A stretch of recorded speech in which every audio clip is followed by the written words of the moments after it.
What's going on, world? Peace and blessings. Appreciate you tuning in today. Got a dope episode in store. Make sure you check out last week's episode, the exploitation of black trauma. And this week, another interesting topic, and that is the importance of the black vote and why the black community does not owe any political party our unilateral blind support. So, with that being said, this year, it is an election year.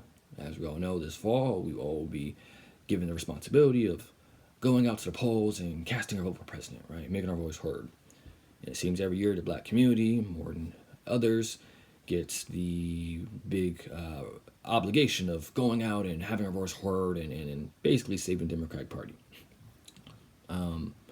So I'll start by saying, for preference, I'm not a Democrat, nor am I a Republican. I'm not a conservative, nor am I a liberal.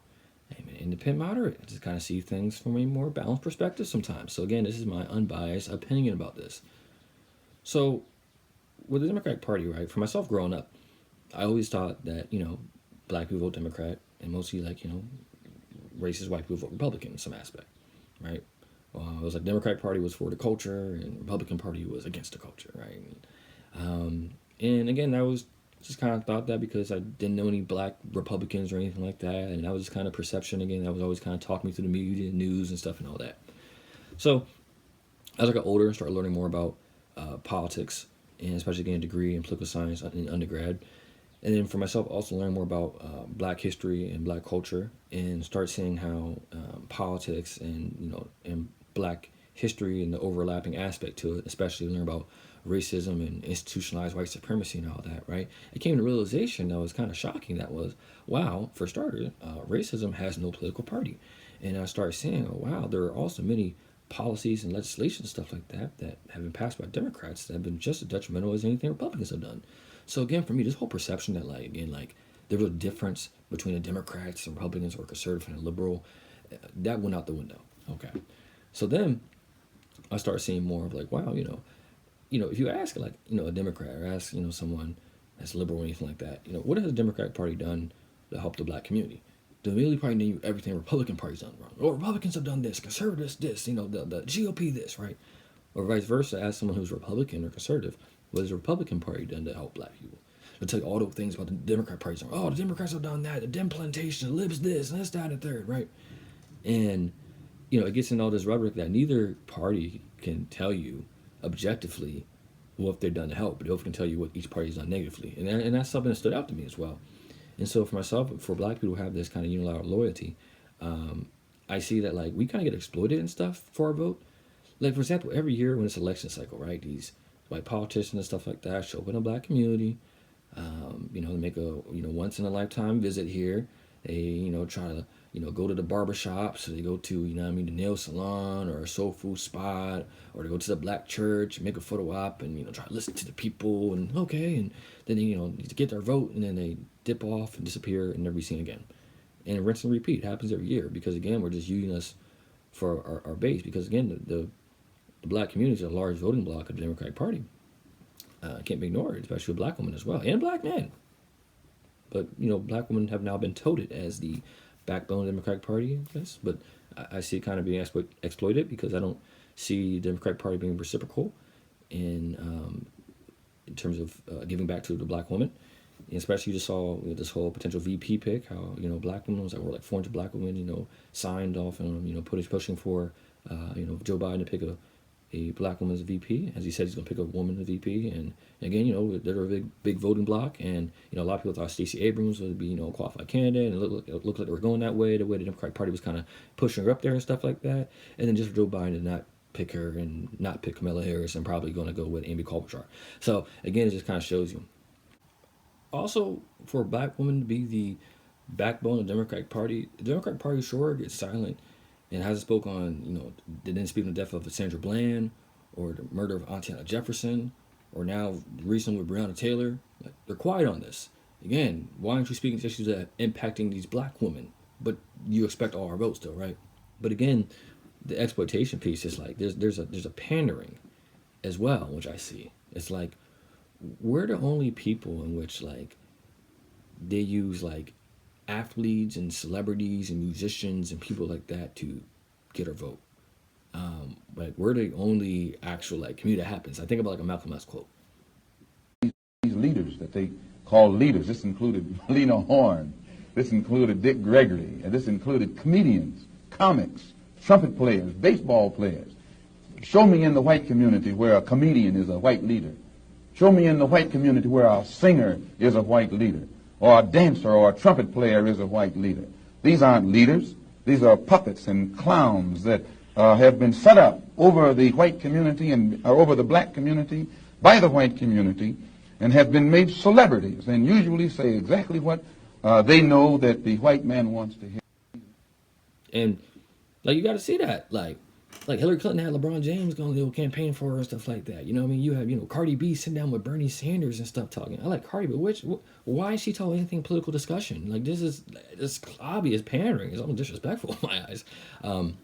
So again, we're like using that manner, and for myself, I start looking at someone like this arrogance sometimes that they have, in which like the Democratic Party and liberals kind of feel like they not say own the black vote, but they will definitely slight you if you talk down. I look at this clip from Joe Biden, Mr. Frontrunner.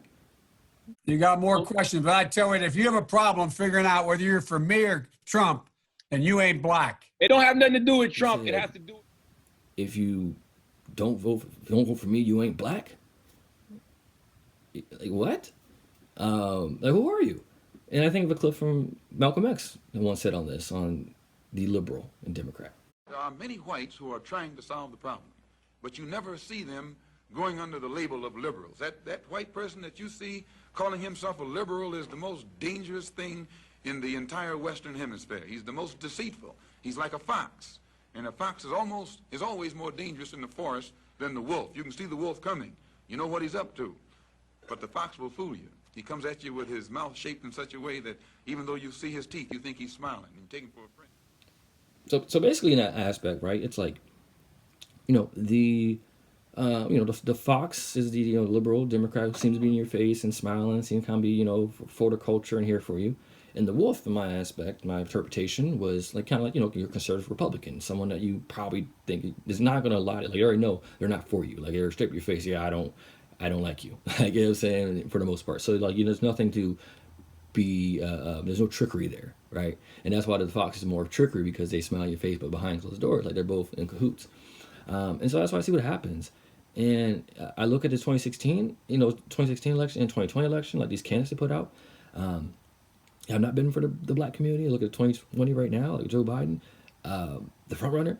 He wrote the 94 crime bill, which of course was detrimental to the black community, led to mass incarceration disproportionately of black men. We look for locking up black men and black people for minor offenses and stuff like that, nonviolent crimes. And then the 3-strike rule, and the hypocrisy of it is now you see especially with marijuana, how so many black men were mass incarcerated over that, but now it's being legalized and people are profiting off of it. Or these white liberals and stuff like that, and they're having these large dispensaries and stuff like that, and it's big businesses and they celebrate and do news articles and stories on them. But black people are locked up in jail over this, and we always complain about the double standard, but we never complain the fact that this was written by Joe Biden, the 94 crime bill. And then it's like, again, it was supported by many other Democrat people such as Hillary Clinton or Bernie Sanders as well, who supported that and call it what it is. And then you see though, like even with like his potential VP, Amy Klobuchar, when she was a prosecutor in Minnesota, she suppressed evidence and put a black man in jail for life, and that's the conviction was overturned, and now it's a whole like thing. NAACP, there in the Black Lives Matters in Minnesota, called for her to stop her spend her campaign because of this. Like again, but is she supposed to be for the culture? Or someone like Mayor Pete Buttigieg, who of course had horrible relations with black people in South Bend as mayor, or someone like Minnie Mike Bloomberg, who of course Mr. Stop and Frisk himself. When that policy led to a lot of racial profiling and detrimental aspect in New York for black people. Or you look at someone like Kamala Harris, her role as a prosecutor and DA, and Attorney General in California, how she suppressed evidence and again things that kept a lot of black people in jail. Again, like I'm not going to ignore the fact that stuff has happened to these people. So again, it's like they push that as the party has changed and everything like that, and like Trump's the bad guy, he's the racist, and we're good guys. Like it's like a blurred image. Like there's no real difference. It's really just about whether you like your tea hot or cold, and that's the way I look at it in that capacity. And I still say that for like the black community as well.